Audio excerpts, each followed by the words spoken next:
nasa timing ang lahat. Hindi pwedeng magpadalos-dalos dahil baka hindi pa ako nag-umpisa bested na kaagad ako. Habang nakahinto ako dito sa traffic light, hindi ko maiwasang makapa ang aking pagkalalaki. Kanina pa ito tayo habang bumabiyahe kaming dalawa ni Charlotte. Makikita ko pa lang ang mukha nito talaga namang nagre-react kaagad itong lip border ko. Ganito kalaki ang epekto sa akin ng isang Charlotte Villarama. Noon pa man pinagnanasaan ko na siya. Noon pa man mahal ko na siya, kaya lang hindi pwede. Naipikit ko ang aking mga mata at muling lumabas sa balintataw ko ang magandang mukha ni Charlotte. Walang tapon sa physical appearance nito. Maganda na nga ang mukha, ang ganda pa ng katawan. Napaka-unfair ng pagkakataon. Paano ko kaya liligawan ang isang Charlotte Villarama na hindi ako mapapahamak? Kung tutuusin, kaya ko siyang bigyan ng magandang buhay. Marami na akong investment at isa ako sa mga shareholders ng kilalang bangko dito sa Pinas. May mga investments din ako sa real estate at cargo. May iba't ibang properties din akong nagkalat dito sa Pilipinas. May rest house ako sa Tagaytay at Boracay. Tahimik lang ako pero marami akong pera. Hindi ko man matumbasan ang yaman ng mga Villarama pero kayang-kaya mamuhay sa piling ko si Charlotte na parang isang prinsesa. Ang pagmumodelo ko ngayon ay pastime ko lang.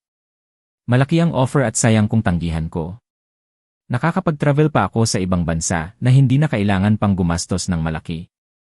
Iyon na lang, kung gaano naman ako ka-successful, ganoon din naman kalungkot ang buhay ko. Bata pa lang ako, hiwalay na ang aking mga magulang. American ang aking ama at Pinay naman ang aking ina na pareho ng may kanya-kanyang pamilya. Noon pa man malayo na ang loob ko sa kanilang dalawa. Mga kaibigan ko na sina Arthur, Drake at Rafael ang itinuturing kong pamilya simula pa noon. Sila ang takbuhan ko tuwing may problema ako. Kailangan kong may mapaglabasan ng init ng aking katawan. Tama, pupuntahan ko si Maureen. Hinihintay niya na ako sa sarili niyang kondo. Kailangan ko ng isang tao na mapagbalingan ng init ng aking katawan ngayong gabi. Para mahimasmasan ako. Pagka-green ng signal light kaagad kong pinaharurot ang aking kotse. Diretso kong tinahak nagkondo ni Maureen. Alam kong kaya niyang punan ang init ng aking katawan ngayong gabi. Pagdating ng kondo nito kaagad ako nitong sinalubong. May malanding ngiti na nakaguhit sa labi nito at halos luwa na ang kanyang dibdib dahil sa kanyang suot. Katulad ko, isang model si Maureen at nagkakilala kami sa isang fashion show year ago. Naging regular na ang aming pagkikita para mag-sex. Sa wakas, dumating ka din, alam mo bang kanina pa ako init na init, kaagad na wika nito pagkapasok ko pa lang sa loob ng kondo unit nito. Nanguyapit kaagad ito sa akin pagkatapos kong ilok ang pintuan ng kanyang unit. Pareho kaming walang sinayang na pagkakataon. Kaagad ko din siyang sinunggapan at iginiya papuntang sofa.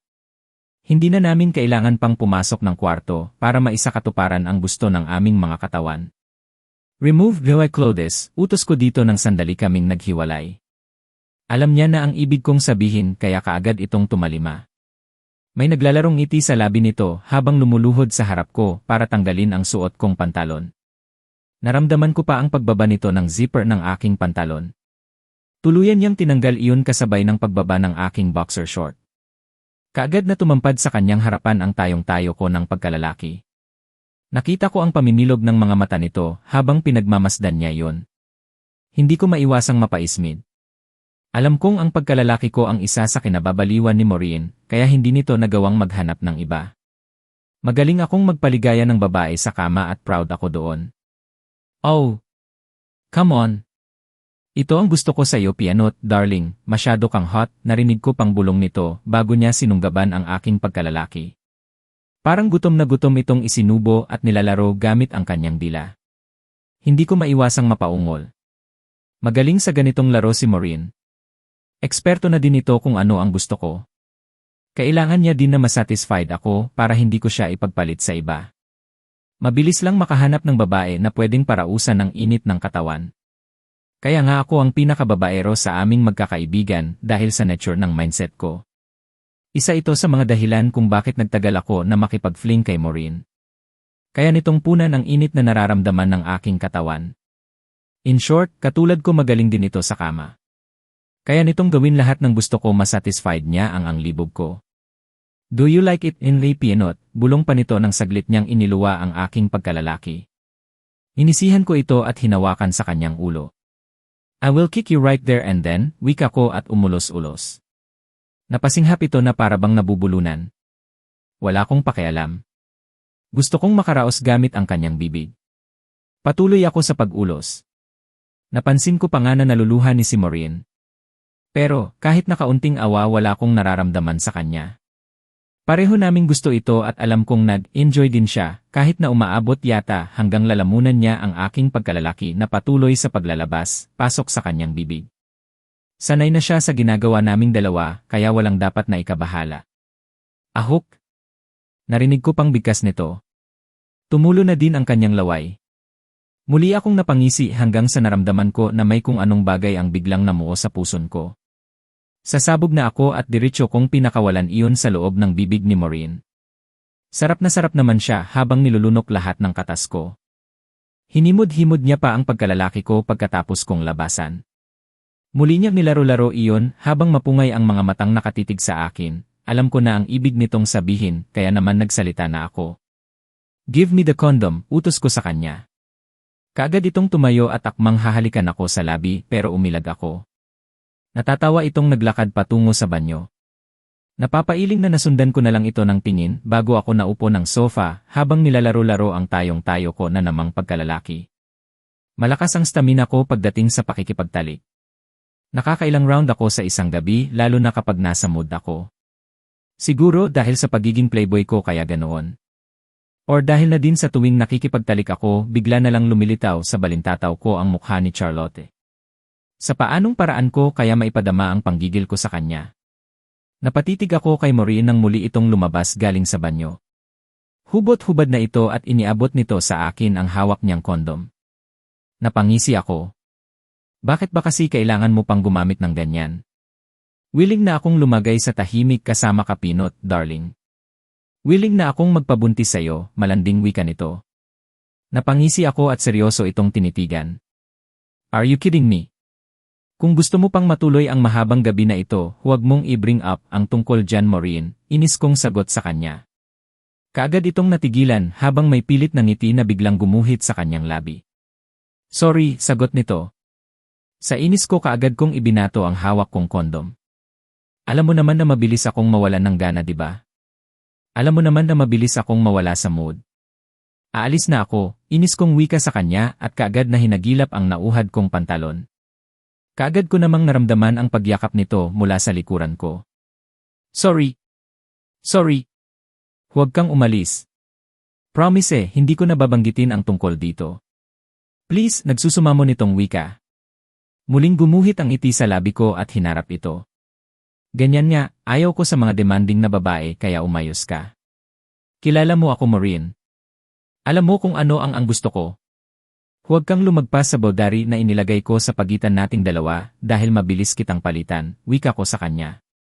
Kaagad itong tumango kaya naman muli kong hinagilap ang ibinato kong kondom at isinuot na yon sa aking pagkalalaki. Tuwad, seryoso kong utos. Wala nang iba pang seremonya, last round na din naman ito at uwi na ako. Ilang araw na akong walang matinong tulog at kaya lang naman ako pumunta dito para lang may mapagbuhusan ng init ng aking katawan. Kaagad itong tumalima. Kaagad ko itong nilapitan at hinawakan sa kanyang baiwang. Walang sabi-sabing ipinasok ko ang galit na galit kong pagkalalaki sa kaloob-looban niya. Basang-basa na din ito kaya hindi na ako nahirapan pa. Peanut. Shit! Dahan-dahan, masakit, angal pa nito. Pero hindi ko ito pinakinggan. Huwag siyang umasta na parang virgin at nasasaktan dahil ito ang palaging ginagawa ko sa kanya sa tuwing nagkikita kami. Parang bingi ako at buong gigil na nag-atras abante. Salpukan ng mga katawan namin at mahinang. Halinghing ni Maureen ang namayani sa buong paligid. May pagkakataon na napasisigaw pat ito sa hindi malaman na dahilan. Hindi ko lang alam kung nasasaktan ba or nasasarapan. Wala akong pakialam. Ang gusto ko lang naman ay makaraos. Pagkatapos kong makaraos tinanggal ko ang kondom at kaagad na itinapon sa basurahan. Mapungay ang mga matang nakatitig sa akin si Maureen habang nagsusuot ako ng saplot sa aking katawan. Baka sa mukha nito ang pagod dahil sa ilang oras namin na. Aalis ka na kaagad? Akala ko ba dito ka matutulog, malambing na tanong nito sa akin. Tinapunan ko lang ito ng tingin habang inaayos ko ang aking damit. Sinipat ko pa ang orasan na nasa wall ng sala. Halos alas 5 na ng umaga at ayaw kong abutan ng umaga sa unit nito. Iniiwasan ko din na may makakita sa akin paglabas ng building. Mahirap na, baka matsismis pa ako. Hindlang model si Maureen, sikat na aktres din ito dito sa Pilipinas, at kapag may makakakita sa akin na reporter sa paligid baka matsismis pa kami na may relasyon na siyang iniiwasan ko. Pagod ako. Gusto kong magpahinga ng ilang araw, malamig kong sagot at hinagilap ang susi ng aking kotse. Akmang lalabas na ako ng unit nito nang muli itong nagsalita. Peanut, a minute. Seryoso ako sa sinabi ko sa iyo kanina. Gusto ko nang lumagay sa tahimik. Gusto ko nang magpakasal, wika nito. Saglit akong natigilan bago dahan-dahan na hinarap ito. So, last na natin ito. Fine. Whatever you want. Get married and have a family, malamig kong sagot. Nagtaka pa ako nang bigla itong naglakad palapit sa akin. Hubot-hubad pa rin siya at hindi man lang nag-abalang takpan ang kanyang nakabuyang-yang nakatawan. No. Not like that. I mean, kailan mo ba ako yayayain na magpakasal? Peanut, matagal na din tayong on and off nagkikita lang tayo kapag gusto natin mag-sex. Ayaw ko na ng ganitong setup. Bakit hindi na lang tayo magpakasal at bumuo ng pamilya? Total naman na-enjoy na natin ang isa't isa, diba? Sagot nito. Hindi na ako nagtaka sa naging takbo ng usapan na ito. So, iniisip niya na seseryosuhin ko siya. Porket na-enjoy ko ang katawan niya, may lakas ng loob siya na sabihin sa akin ang tungkol sa bagay na ito. Hindi ko maiwasan na mapangisi. Kung sabay, ini-expect ko na ang ganitong linyahan galing sa isang babae. Ilang babae na ba ang nag-offer na pakasalan ko sila? Naseryosuhin ko sila? Hindi ko na mabilang. Naririnig mo ba ang sinasabi mo, Maureen? Kasal? Nagpapatawa ka ba ng insulto kong tanong? Gulat itong tumitig sa akin. Kumibot-kibot pa ang labi nito pero walang lumabas na kahit na anong salita. Noon pa man alam mo kung ano ang rules ko, diba? Wala sa bokabularyo ko ang salitang kasal at pag-aasawa, Maureen, diretsahan kong wika sa kanya. Wala akong pakialam kung masasaktan man ito sa mga lumalabas sa bibig ko. Bago nag-umpisa ang fling at sex escapades namin nilinaw ko na sa kanya kung ano ang rules ko. Well, hindi lang naman sa kanya pati na din sa mga iba pang mga babaeng dumaan sa buhay ko. This is nonsense. Kalimutan mo na ako. Maghanap ka ng lalaking pwede kang seryosohin at katulad ng mindset sa'yo, seryoso kong wika at nagmamadali akong naglakad patungo sa pintuan. Hanggang dito na lang ba tayo? Kahit kaunti wala ka man lang bang? Nararamdaman na kahit katiting na pagmamahal sa akin. Peanut naman, halos 1 taon kang nagpakasasa sa katawan ko. Bakit ganito? Basag ang boses na wika nito. Mukhang mag-umpisa na siyang magdrama kaya napaismid ako. Rules is rules, Maureen. Nag-enjoy ka din naman, diba? Pareho tayong nag-enjoy kaya huwag kang umarte na parang lugi ka niya. Prangka kong sagot. Tulala itong napatitig sa akin. Nag-unahan na din sa pagpatak ang luha sa kanyang mga mata. Tiimbagang ko naman itong tinitigan. Sa totoo lang, mga ganitong senaryo ang iniiwasan ko. Hindi ko gustong magpaiyak ng babae. Kaya lang, dumadating talaga sa mga ganitong sitwasyon minsan. Karamihan sa mga babaeng dumadaan sa buhay ko ganito palagi ang linyahan bago kami naghihiwalay. No hurt feelings, puro sex lang ang namagitan sa ating dalawa. Ngayon, kung nahulog man ang loob mo sa akin, hindi ko nakasalanan iyon. Sisihin mo ang sarili mo dahil imbes na i-enjoy mo lang kung ano man ang namagitan sa ating dalawa, gusto mo pang mag-demand ng higit pa, dagdag na wika ko pa sabay pihit ng seradura. Tanging impit na paghikbi nito ang narinig ko bago ako tuluyang nakalabas sa unit nito. Iiling-iling naman akong naglakad patungo sa elevator. Alam ko sa sarili ko na ito na ang hulihan kong pagpunta sa lugar na ito. Kung ano man ang narangyari sa aming dalawa, tapos na yun. Katulad lang din si Maureen sa mga babaeng dumaan sa buhay ko na kapag mag-demand ng higit pa hindi ako nang hihinayang naiiwan. Mabilis akong nakarating ng parking area at sumakay ng aking kotse. Wala pang ilang minuto tinatahak ko na ang daan patungo sa aking bahay.